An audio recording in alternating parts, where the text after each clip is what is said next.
Hi everyone, welcome to J chemistry. So guys, BARC test series में आज अपना test है क्वांटम केमिस्ट्री का। इसमें 10 क्वेश्चंस हैं एज़ यूजुअल। आपको वीडियो का डिस्क्रिप्शन चेक करना है, वहाँ पे आपको इन क्वेश्चंस की PDF मिल जाएगी। 15 मिनट्स का अलार्म लगाना, अलार्म ऑफ होते ही रुक जाना है आपको, अपने आंसर्स मैच कर लेना पहले, फिर सोल्यूशन देखेंगे। एक और चीज़ है, अगर आप क्वांटम केमिस्ट्री को पढ़ना चाहते हैं, रिवाइज भी करना चाहते हैं, तो भी आपको क्वांटम केमिस्ट्री की प्लेलिस्ट का लिंक इस वीडियो के डिस्क्रिप्शन में मिल जाएगा, वहाँ से आप चेक कर सकते हैं। और जैसे कि आपको पता है कि अगर हम बात करें CSIR नेट या फिर गेट एग्जाम की, तो वहाँ पे लेवल क्वेश्चंस का इस चैप्टर से थोड़ा सा हाई रहता है। बट अगर आप बात करो BARC की ना, तो वहाँ पे इतने डिफिकल्ट क्वेश्चन नहीं पूछते हैं। आपको जो बेसिक फॉर्मूले है ना चैप्टर के, बस वो पता होने चाहिए। और अगर ये है कि हमें तो फोबिया है, हम तो नहीं पढ़ सकते क्वांटम केमिस्ट्री, लेकिन टाइम आपके पास है, तो एक काम करना, जितना जो पार्टिकल इन अ बॉक्स वाला पोर्शन है ना, कम से कम वो कवर करके जाना, और साथ में SHO देख लेना, और बाकी जो बेसिक इंटीग्रेशन वगैरह होता है वो आप चेक कर लेना।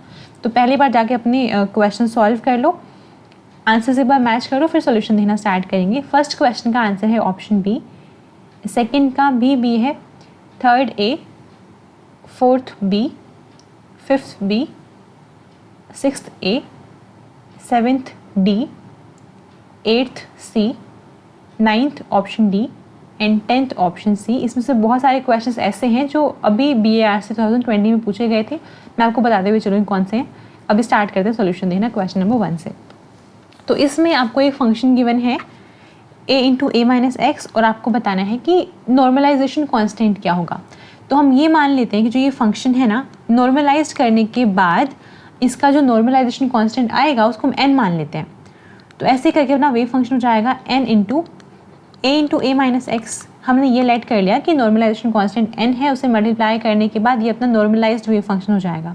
सही है। अब ना हमें कंडीशन पता ही है नॉर्मलाइजेशन की, कि अगर हम इंटायर स्पेस में इंटीग्रेशन करें -∞ टू इन्फिनिटी, और फिर बोले psi star into psi d tau is equal to 1, ऐसे ही होता है। ये वाली कंडीशन नॉर्मलाइजेशन की है। तो यहाँ पर हम क्या करेंगे, अपनी वेव फंक्शन की वैल्यू पुट करेंगे यहाँ पे, क्योंकि रियल वैल्यूज़ है सारी, तो यहाँ पे साई स्टार और साई सेम होंगे, वैल्यूज पुट कर देते हैं। अब क्योंकि मैंने क्या बोला यहाँ पे इंटायर स्पेस, यानी कि डिपेंड करता है कैसे वाला सिस्टम है, इंटरवल कहाँ से कहाँ तक है, उसके अकॉर्डिंग लिमिट्स पुट कर देंगे। तो यहाँ पे 0 से लेके a तक वैल्यू जा रही है x की, तो हम इंटीग्रेट भी 0 टू a ही करेंगे। देन अपना wave function n into a minus x, फिर से n into a minus x. इस बार वॉल्यूम एलिमेंट क्या होगा, dx इज इक्वल टू 1। सही है। अब इसको सिर्फ सॉल्व करना है, यहाँ से n की वैल्यू फाइंड आउट करनी है।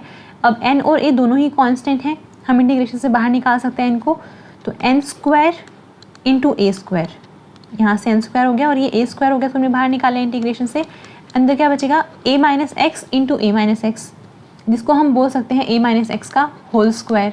ये हो गया अपने पास a माइनस बी का होल स्क्वायर, जिसका फॉर्मूला होता है a square plus b square minus 2ab, है ना। तो इसके अकॉर्डिंग हमने इसको इस तरह से लिख दिया, और यहाँ पे क्या है, इंटीग्रेट करना है इसको विद रिस्पेक्ट टू x, और ये इक्वल टू 1 है। सही है। अब इसको थोड़ा सेपरेट कर सकते हैं।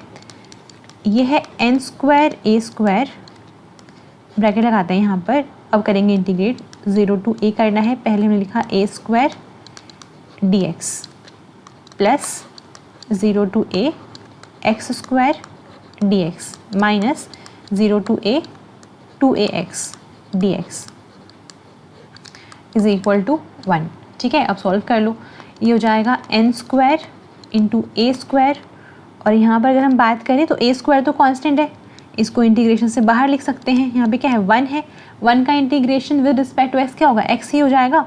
तो यहाँ पे a स्क्वायर पहले से था, x आ गया अभी, और लिमिट है 0 to a, plus x square का integration with respect to x, ये हो जाएगा x cube upon 3, limit 0 to a, minus 2a constant है, x का integration x square by 2, limit 0 to a,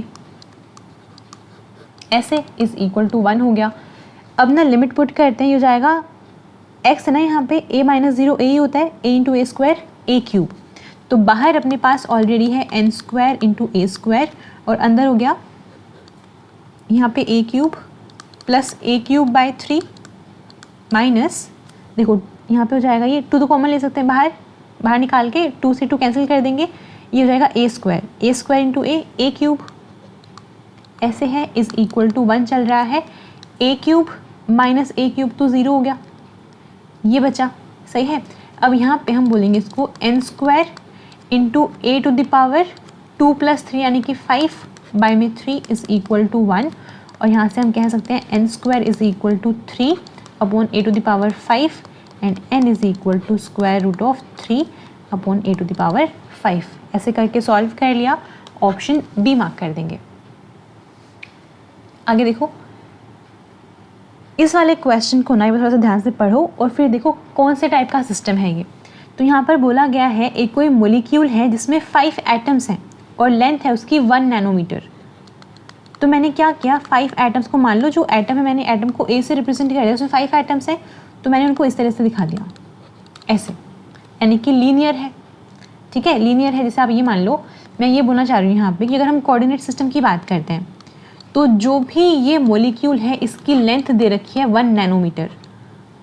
अब ये लीनियर मोलिक्यूल अगर होगा तो हम इसको किसी ए एक्सिस पे रिप्रेजेंट कर सकते हैं। जैसे मान लो इसको हमने एक्स एक्सिस बोला यहाँ पे, तो मैं इसको यहाँ दिखा सकती हूँ, उस मोलिक्यूल को इस तरह से हम अलाइन करवा सकते हैं ऐसे करके। एक एक्सिस काफ़ी रहेगी इसको पूरे को एक्सप्लेन करने के लिए। यहाँ से यहाँ तक हम बोल देंगे कितना है, 1 नैनोमीटर है, क्वेश्चन में ही गिवन है। अब ना क्वेश्चन ये हो सकता है आपका कि हमने इसको लीनियर ही लेट क्यों किया है, हमने इसको बेंट क्यों नहीं माना, या फिर हमने कोई और शेप क्यों नहीं ली इसकी। तो बात ये है, अगर मान लो अगर हम बेंट की बात करते हैं, मान लो कुछ ऐसे स्ट्रक्चर है इसका, यहाँ पे कुछ होगा, सपोज कर लो ऐसे करके, तो अभी क्या है, अभी सिर्फ एक एक्सिस से एक्सप्लेन होने वाला नहीं है ये, समझ रहे हो। अगर लीनियर होगा तो सिर्फ एक एक्सिस ही सफिशिएंट होगी इसको डिफाइन करने के लिए, बट अगर ये बेंट होता है या फिर कोई और शेप लेता है उसमें हमें 3 एक्सिस की रिक्वायरमेंट पड़े 3D में, है ना, या फिर 2 की रिक्वायरमेंट होगी। और यहाँ पर हमें लेंथ दे रखी है 1 नैनोमीटर, तो यहाँ से हम ये आइडिया लगा सकते हैं कि एक ही डायमेंशन यानी कि एक ही एक्सिस सफिशिएंट रहेगी इसको डिफाइन करने के लिए, इसलिए हमने इसको लीनियर लेट कर लिया। सही है। इसके बाद एक चीज़ देखो, सिर्फ एक ही काफ़ी है ना, मतलब एक ही डायमेंशन या फिर एक ही एक्सिस काफ़ी है, तो इसको हम बोल देंगे पार्टिकल इन अ बॉक्स वाली बात हो रही है। Particle in a 1D box, एक ही डायमेंशन काफ़ी है, so particle in a 1D box जैसा सिस्टम हो गया ये। सही है, बस अब सारे फॉर्मूले अप्लाई करने particle in a 1D box के। तो यहाँ पर क्या निकालना है, मिनिमम एनर्जी कितनी होगी। तो अगर हम बात करें particle in a 1D box की, तो एनर्जी क्या होती है, n² h² अपॉन 8 ml², यही होती है। एल क्या है यहाँ पे, लेंथ ऑफ द बॉक्स। इस वाले केस में अपना सिस्टम जो है वो ये है, लेंथ कितनी है, 1 नैनोमीटर। ठीक है, अब मिनिमम एनर्जी की बात हुई है तो लोएस्ट लेवल कितना होता है पार्टिकल इन 1D बॉक्स में, n = 0 मत बोलना, n = 1 होता है। ठीक है, ओके। तो हमारे पास n = 1 यानी कि हो गया एनर्जी = h² अपॉन 8 ml²। यही है मिनिमम एनर्जी, इसकी वैल्यू निकालनी है। सॉल्व करो। h क्या है, Planck's constant 6.626 into 10⁻⁻34 joule second, इसका स्क्वायर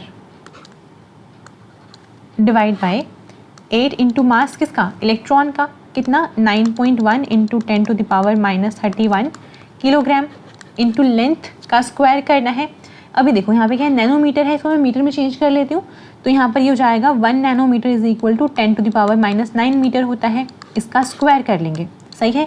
अब ये बार यूनिट्स चेक करेंगे, ऑप्शन में ना जे लिखा हुआ है हर जगह पे, यानी कि जूल में बात हो रही है। तो मैं काम कर सकते हैं, यहाँ पर ना मैंने यूनिट को निकाला बाहर, इसको लिखा जूल स्क्वायर सेकंड स्क्वायर। ठीक है ना, इस तरह से। अब ये क्या है, यहाँ से मैंने मीटर को बाहर निकाल दिया, क्या हो जाएगा, मीटर स्क्वायर है ना ये, ऐसे। सेकंड स्क्वायर को नीचे ले आओ, क्या बन जाएगा, पर सेकंड स्क्वायर, ऐसे। किलोग्राम मीटर स्क्वायर पर सेकंड स्क्वायर क्या होता है, जूल के इक्वल होता है। तो यहाँ पर किलोग्राम मीटर स्क्वायर पर सेकंड स्क्वायर को हटा के मैंने जूल लिख दिया, और 1 जूल से पावर कैंसिल, क्या है आंसर, जूल में आएगा। अब सिर्फ कैलकुलेटर आपके पास अलाउड होगा ही, सॉल्व कर लेंगे इसको। सॉल्व करने के बाद ये आ जाएगा 6 इंटू 10⁻⁻20 जूल्स, यानी कि ऑप्शन बी जो है वो करेक्ट आंसर है। आगे देखते हैं, ये वाला क्वेश्चन भी इम्पॉर्टेंट है।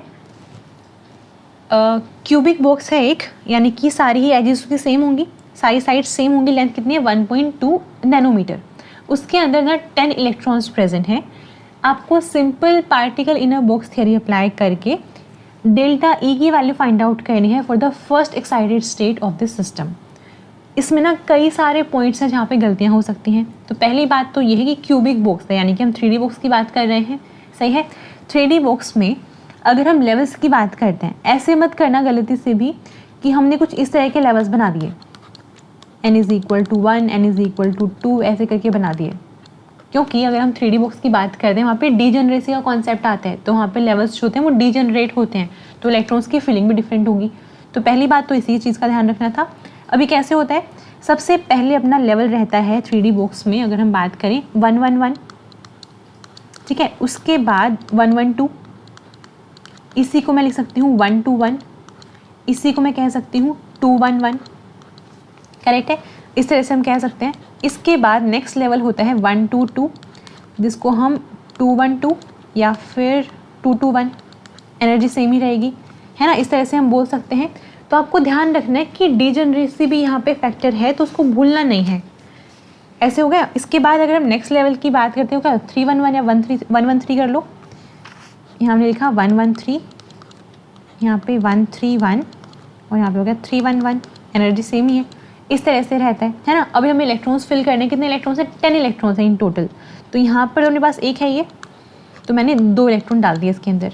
अब इस वाले लेवल पे ऐसे दिखा दूँ मैं इसको, 1 2 3 4 5 6, 6 + 2 8 हो गया, और आगे है ये वाला लेवल भी ट्रिपली डीजनरेट है, 8 पहले से आ चुके हैं, 9th इलेक्ट्रॉन 10th इलेक्ट्रॉन, सही है, और इसके ऊपर ये सारे एम्प्टी रहेंगे, सही है। तो अब ना आपको ध्यान ये रखना है यहाँ पे कि बात हो रही है फर्स्ट एक्साइटेड स्टेट की, तो इसको हम ये नहीं बोलेंगे ये हमारे पास ग्राउंड स्टेट है, ये एक्साइटेड, ये फर्स्ट एक्साइटेड स्टेट, ऐसे नहीं बोलेंगे। इलेक्ट्रॉन हमने फिल किए, अभी देखो तो कंप्लीटली ऑक्यूपाइड है। अगर मैं आपको ये बोलती हूँ कि मुझे होमो और लूमो बता दो, इसमें होमो क्या होता है, हाईएस्ट ऑक्यूपाइड, है ना, तो हमारे पास ये होमो होगा, इसी को हम कह सकते हैं कि सिस्टम की ग्राउंड स्टेट भी यही है। और इसको अगर मैं पूछता हूँ लूमो कहोगे इसको, है ना, तो यहाँ पर हम कहेंगे ये अपनी ग्राउंड स्टेट है, ये वाला लेवल ग्राउंड स्टेट है, और ये है first excited state. That means आपको इन दोनों का एनर्जी डिफरेंस बताना है। क्लियर हो गया। अगर आप इसको 1 बोलोगे, इसको 2 कहोगे, इसको 3 कहोगे, इसको 4 कहोगे, तो आपको डिफरेंस बताना है 3rd और 4th लेवल के बीच का। ये वाला पॉइंट बहुत ध्यान रखना था, सही है। तो बस अब तो कोई प्रॉब्लम है ही नहीं। अगर हम एनर्जी की बात करते हैं 3D बॉक्स में, क्या होता है फॉर्मूला, h² / 8ml² अगर क्यूब है तो इंटू nx² + ny² + nz², ऐसे ही होता है। अब हमें डेल्टा E फाइंड आउट करना है, जिसको मैं E4 - E3 लिख रही हूँ यहाँ पे, सही है। E4 को मैंने लिखा h² / 8ml² इंटू, देखो इन सब की ही वैल्यू सेम आने वाली है एनर्जी की, तभी ये डीजनरेट है, तो जिसको मर्जी पकड़ लो आंसर सेम ही आएगा। तो मान लो मैं इसको ले रही हूँ, nx को मैंने लिखा 1 1 का स्क्वायर, फिर ny हो गया 1 1 का स्क्वायर, nz हो गया 3 3 का स्क्वायर, सही है, ऐसे माइनस E3, यानी कि इस वाले लेवल की बात कर रहे हैं।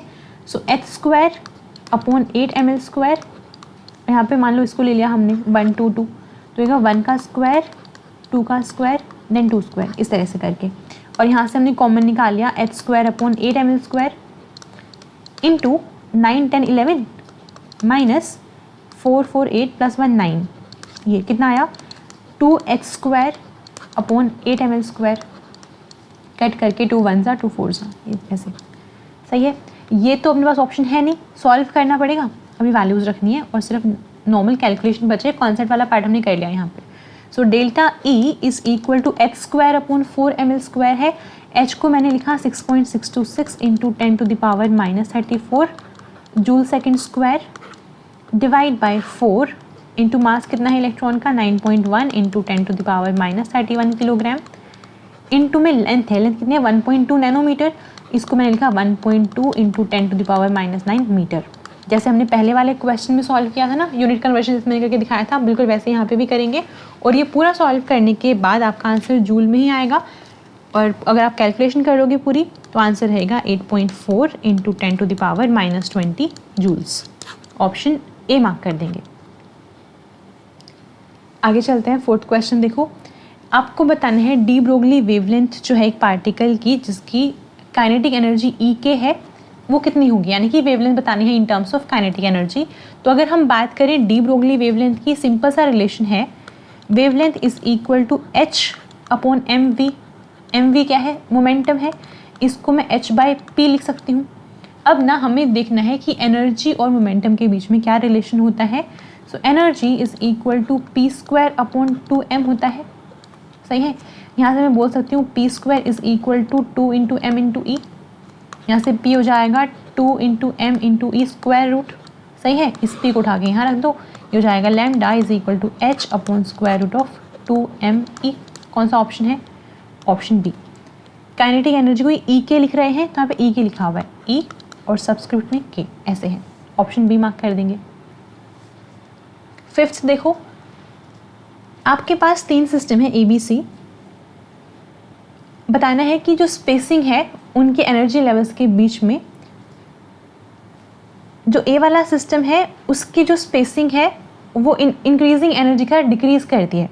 जो बी सिस्टम है अगर आप एनर्जी को इंक्रीज करते हो तो स्पेसिंग सेम रहती है, और अगर सी की बात करें इंक्रीजिंग एनर्जी के साथ इंक्रीज होती है स्पेसिंग, लाइंस के बीच की स्पेसिंग, ठीक है। तो अगर आपने पढ़ा है सिंपल हार्मोनिक ऑसिलेटर तो हमें ये पता है वहाँ पे क्या होता है। सिंपल अगर हम एसएचओ की बात करते हैं, लेट्स से इस तरह से हमने दिखाया, यहाँ पे क्या होता है, जो लेवल्स होते हैं सबके बीच का डिफरेंस कितना होता है? एच न्यू, सही है। तो ये वाली बात तो फिक्स हो गई कि एनर्जी जो है अगर यहाँ पे हम लेवल्स बढ़ाएंगे भी तो जो डिफरेंस है ना इनके बीच का, जो स्पेसिंग है वो सेम रहने वाली है, एच न्यू रहने वाली है, ठीक है। तो जो बी वाला सिस्टम है जिसमें सेम रह रहा है, जिसमें कांस्टेंट है, वो तो पक्का हार्मोनिक ऑसिलेटर हो गया। ऐसा कौन सा ऑप्शन है जिसमें बी हमारे पास हार्मोनिक ऑसिलेटर है? ये वाला, यहाँ पे है, यहाँ है, यहाँ तो ये है, इसको हटा दो, इसको भी हटा दो, तो मतलब ऑप्शन ए और बी में से कोई आंसर होगा। फिर बात कर रहे हैं सी वाले केस में, क्या बोल रहे हैं, एनर्जी बढ़ाने के साथ साथ स्पेसिंग भी बढ़ती है। एक में दे रखा है इलेक्ट्रॉन इन हाइड्रोजन एटम, एक में दे रखा है पार्टिकल इन 1D बॉक्स। तो हम ये 1D बॉक्स वाले निकाल लेते हैं। एनर्जी होती है n square H square upon 8ml², है ना। अगर हम E1 की बात करें तो ये हो जाएगा h square upon 8ml², energy इतनी हो जाएगी। अगर हम E2 की बात करते हैं, n कितना होगा 2 का स्क्वायर 4 हो गया, 4h स्क्वायर अपॉन 8ml²। अगर मैं इन दोनों का डिफरेंस लेती हूँ कितना आएगा? 4 - 1 3 आ जाएगा, यानी कि 3h स्क्वायर अपॉन 8ml² आ गया, सही है। अगर अब मैं बोलूँ कि E3 भी निकाल दो, 3 का स्क्वायर 9 हो गया, 9h square upon 8ml²। Energy तो इंक्रीज हो रही है। अगर हम डिफरेंस की बात करें, डेल्टा ई कितना आएगा? 9 - 4 5 आएगा, यानी कि 5h square upon 8ml²। Difference देखो पहले कितना था इन दोनों के बीच में? 3h square upon 8ml²। अब कितना है? 5h स्क्वायर अपॉन 8ml², यानी कि एनर्जी बढ़ने के साथ साथ स्पेसिंग भी बढ़ रही है। किसमें हो रहा है ऐसा? पार्टिकल इन 1D बॉक्स में, ये लिखा हुआ है यहाँ पे, तो हम ऐसे करके मार्क कर देंगे ऑप्शन बी। 6th पे आओ। ये वाला क्वेश्चन ना वैसे क्वांटम का नहीं है, सिंपल मैथमेटिक्स है, बट ये वाला क्वेश्चन मुझे दिख गया और ये पूछा हुआ था BARC 2020 में। तो अगर आप मैथमेटिक्स वाला पोर्शन पढ़ना चाहते हैं BARC के लिए, आपको डिफरेंशिएशन और इंटीग्रेशन पढ़ना है, ठीक है। और थोड़ा सा कैलकुलेशन, जो कैलकुलस वाला पार्ट है वो थोड़ा सा देखना है, प्रोबेबिलिटी देखनी है अगर देखना चाहते हो तो, और साथ में परम्यूटेशन कॉम्बिनेशन देख के जाना। इन वाले पोर्शन से ना क्वेश्चंस पूछते हैं, तो बेसिकली आपको 11th-12th में जो बेसिक चैप्टर्स हैं अपने मैथ्स के वो वाले पढ़ने होते हैं, तो आप पढ़ सकते हो। जैसे अब ये वाला क्वेश्चन है, क्या करना है आपको? dy/dx बताना है। मैं वापस लिखती हूँ, 2x + 2y is equal to 2x + y, ऐसे है। अब ना इसके लिए क्योंकि हमें dy/dx निकालना है तो हम डिफ्रेंसिएशन कर देंगे दोनों साइड x के रिस्पेक्ट में, ठीक है। अब एक चीज़ का ध्यान रखना पड़ेगा आपको कि एक सिंपल डायरेक्ट फॉर्मूला होता है, ax जो है इसका अगर हम डिफ्रेंसिएशन करते हैं विद रिस्पेक्ट टू x तो क्या होता है? वो इक्वल होता है a⁴x log a के। तो अगर ये वाला फॉर्मूला पता है तो ये क्वेश्चन हो जाएगा आराम से। यहाँ पर आओ, a क्या है? a कोई कांस्टेंट है, जैसे यहाँ देखो 2x है, यानी कि 2 यहाँ पे कांस्टेंट हो गया। तो 2x को अगर मुझे डिफ्रेंसिएशन करवाना है विद रिस्पेक्ट टू x तो हम क्या बोलेंगे यहाँ पे? ये हो गया 2x is equal to 2x log 2, जो मैंने यहाँ वही लिखा 2x log 2, प्लस ऐसे इसको भी करवाना है किसके रिस्पेक्ट में? x के रिस्पेक्ट में। अब एक चीज़ और देखो, यहाँ पर ना हमने वापस से x नहीं लिखा। एक चीज़ समझनी है कि जो ये x है इसका भी डिफ्रेंसिएशन होना है, लेकिन क्योंकि हम x के रिस्पेक्ट में ही कर रहे हैं सो dx/dx तो 1 हो जाएगा ना, इसलिए इसको मेंशन नहीं किया। यहाँ पर जब हम आएंगे तो पहले 2y को वैसे का वैसे रखेंगे, फिर y का डिफ्रेंसिएशन करवाएंगे x के रिस्पेक्ट में, तो इस बार ये dy/dx हो जाएगा, और फिर लिखेंगे log कांस्टेंट यानी कि log 2 इज इक्वल टू जो ये log ऑफ 2x + y है, इसको मैं लिख सकती हूँ 2x इंटू 2y। बात तो वही है, बेस से पावर ऐड, है ना। अब ये क्योंकि दोनों मल्टीप्लाई में हैं तो यहाँ पर हम जब डिफ्रेंसिएशन करेंगे तो यहाँ पे अप्लाई करेंगे प्रोडक्ट रूल। क्या करते हैं, उसमें एक को कांस्टेंट रखते हैं, दूसरे वाले का डिफ्रेंसिएशन करवाते हैं, प्लस पहले वाले को कांस्टेंट रखें, दूसरे वाले का डिफ्रेंसिएशन करवा देंगे, ऐसे करते हैं। तो मान लो मैंने पहले 2y को रखा, 2 टू द पावर y को रखा कांस्टेंट, और इसका करवा दिया differentiation with respect to x। क्या आएगा, पहले 2 टू द पावर x वैसे का वैसे रहेगा, फिर x का डिफ्रेंसिएशन x के रिस्पेक्ट में dx बाई dx 1 हो गया, फिर लिखेंगे log 2 प्लस इस बार हमने 2x को यहाँ पे रखा, इसका करवाएंगे डिफ्रेंसिएशन, ये हो जाएगा dy, एक सेकेंड, 2x को वैसे का वैसे रखा, इसका करवाना है जैसे यहाँ क्या था वैसे ही बिल्कुल सेम रखेंगे यहाँ पे 2 टू द पावर y, फिर y का differentiation with respect to x and then log 2, ये हो गया। अब यहाँ पे देख रहे हो सब में से log 2 हम कॉमन ले सकते हैं, तो यहाँ से मैंने क्या किया, सब में से log 2 हटा ही दिया ऐसे।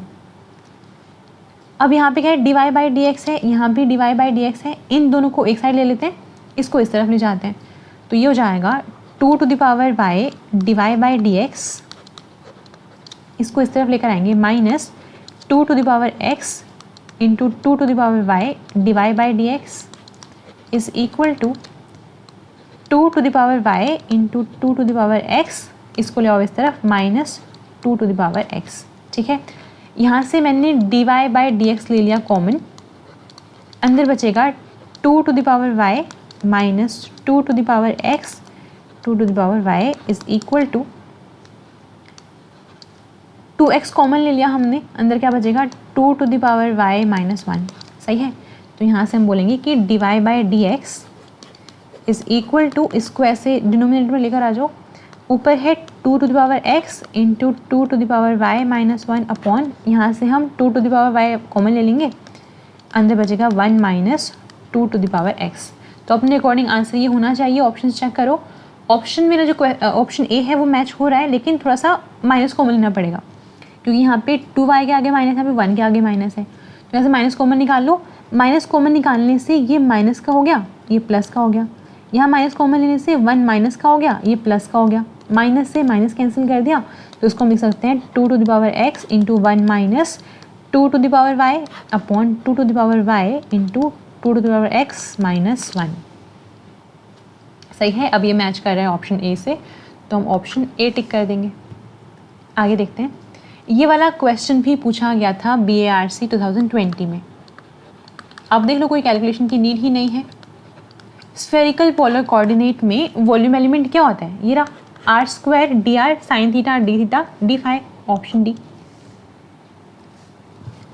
8th क्वेश्चन, ये भी BARC 2020 का ही क्वेश्चन। आप देखो कितने सिंपल लेवल क्वेश्चन पूछा है, 0 पॉइंट एनर्जी पूछी है 1D बॉक्स में, n square h square upon 8 ml square, यहाँ पे लेंथ a दे रखे तो a स्क्वायर लिख देंगे, ऐसे है।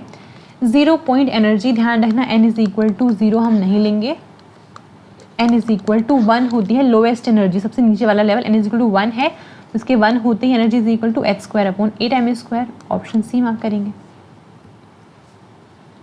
यहाँ पर आते हैं कॉम्यूटेशन बताना है LX LY का।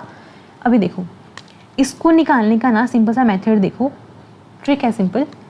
यहाँ हमने लिखा LX, यहाँ मैंने लिख दिया मान लो LY, और यहाँ लिखा LZ, और इसको मैंने ऐसे करा, क्लॉकवाइज रोटेशन करवाई। अगर हमें इन दोनों का कॉम्यूटेशन निकालना है, अगर ये इसी तरह से लिखे हुए हैं LX फिर LY, तो इनका होता है आयोटा H कट लगा दो, और जो थर्ड वाला है उसको लिख दो यहाँ पे। सही है, अगर आपको निकालना हो LY और LZ का,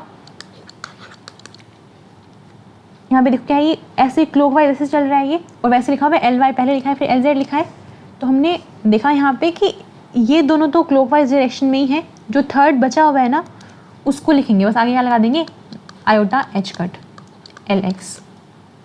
अगर आपसे पूछे कि LY LX का बता दो, तो X Y Z में से 2 आ चुके हैं, यहाँ पे कौन सा बचा हुआ है LZ, उसको लिख दो। अब चेक करो डायरेक्शन कौन सी है, अपने अकॉर्डिंग क्लॉकवाइज होना चाहिए, यानी कि पहले LX फिर LY, यहाँ पे क्या है पहले LY फिर LX, यानी कि ऑपोजिट डायरेक्शन जा रही है, तो आगे माइनस लगा देना। इस तरह से करते हैं। अभी ये वाला पूछा हुआ है तो मार्क कर देंगे ऑप्शन डी। लास्ट क्वेश्चन देखो, यहाँ पर आपको L और M की वैल्यू बतानी है। ये वाला क्वेश्चन भी BARC 2020 का है। तो यहाँ पर L और M, L क्या है यहाँ पे एजीम्यूथल क्वांटम नंबर, M क्या है मैग्नेटिक क्वांटम नंबर। तो इस वाले केस में अगर हम बात करें स्फेरिकल हार्मोनिक्स की, तो अगर फाई वाला पोर्शन देखें उसमें क्या होता है e⁻m फाई, वो वाली टर्म यहाँ पर है ही नहीं, है ना।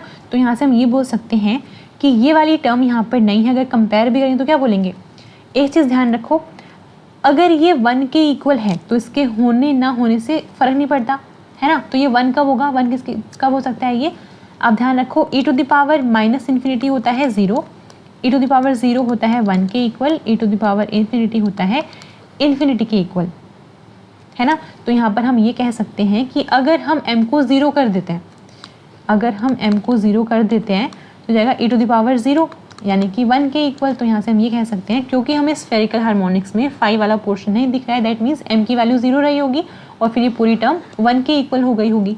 तो यहाँ से m तो आ गया 0। इसके बाद निकालने में थीटा यानी कि L की वैल्यू निकालने के लिए हमें चाहिए होगा थीटा वाला पोर्शन। हमें ये देखना होता है कि जो भी ट्रिग्नोमेट्रिक फंक्शन है उनकी मैक्सिमम पावर कितनी है। तो 2 मार्क मत करना, पहले इसको सॉल्व कर लो, ब्रैकेट पहले सॉल्व कर लो। ये है √7/8, कोस थीटा उधर मल्टीप्लाई करेंगे हो जाएगा ये 5 तो कांस्टेंट है, into cos cube theta minus, ऐसे कर देते हैं, और माइनस यहाँ पे 3 कोस थीटा, ऐसे दिखा सकते हैं। तो मैक्सिमम पावर 2 नहीं है 3 है, और ये हमारे पास हो जाएगी L की वैल्यू हो जाएगी। तो यहाँ से हम मार्क कर देंगे ऑप्शन सी, ठीक है। तो आपको ध्यान रखना है अगर स्फेरिकल हार्मोनिक्स गिवन है और L और M की वैल्यू निकालनी है तो M की वैल्यू के लिए हमें चाहिए होगा ये वाला पोर्शन e⁻m फाई, और L निकालने के लिए थीटा चाहिए होता है, थीटा वाला कॉम्पोनेंट चाहिए होता है, सही है। और ध्यान रखना जो भी ट्रिग्नोमेट्रिक फंक्शन है उनकी हाईएस्ट पावर चाहिए, उसके लिए मल्टीप्लाई करके दे देना, डायरेक्टली 2 मार्क मत करना, हाईएस्ट पावर, सही है। ओके, तो यहाँ पर अपना ये टेस्ट कम्प्लीटली सॉल्व होता है। इसके बाद BARC टेस्ट सीरीज़ में आपके 2 टेस्ट और बचे हैं। कल आई थिंक आपका टेस्ट है फिजिकल स्पेक्ट्रोस्कोपी का, उसके बाद नेक्स्ट डे टेस्ट है न्यूक्लियर केमिस्ट्री का। तो इसके बाद अपनी BARC टेस्ट सीरीज़ खत्म हो जाएगी। आई होप रिविजन में हेल्प हो रही है। अभी के लिए सिर्फ इतना ही, कल मिलते हैं। Happy learning.